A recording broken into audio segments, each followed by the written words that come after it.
Kim Chiu at Karil, pinaringgan ba si Sian Lim na parang asong tahol ng tahol?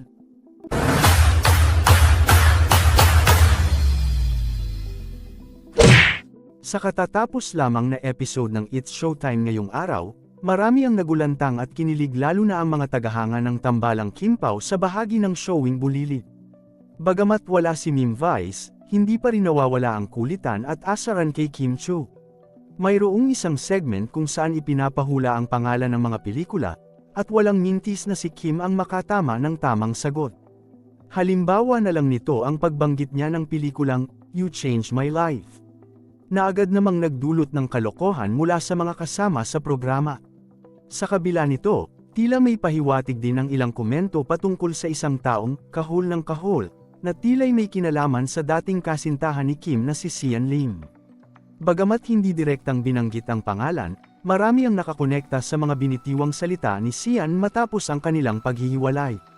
Sa kabila ng mga biruan at asaran, patuloy pa rin ang pagiging mainit ng suporta ng mga tagahanga kay Kim Chiu, lalo na sa kanyang mga bagong proyekto at mga pagganap sa telebisyon.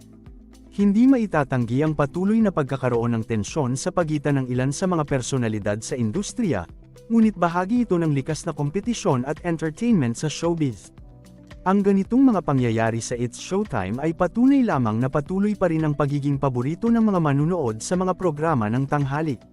Sa kabila ng mga pagsubok at hamon, nananatiling masigla ang pagganap ng mga host at ang paglalabas ng mga bagong segmento na nagpapatawa at nagpapasaya sa mga Pilipino. Samantala, ang mga personal na buhay ng mga artista ay patuloy na sumasailalim sa matinding pagsubok ng publiko at media. Ang pagiging bahagi ng showbiz industry ay hindi lamang tungkol sa pag-arte at pagpapasaya, kundi pati na rin sa patuloy na pagharap sa mga intriga at kontrobersya. Sa kabuuan, ang larangan ng showbiz sa Pilipinas ay patuloy na nagbibigay ng inspirasyon at aliw sa mga manunood, na laging handang sumuporta at magbigay ng feedback sa bawat hakbang at pagbabago na nangyayari sa industriya.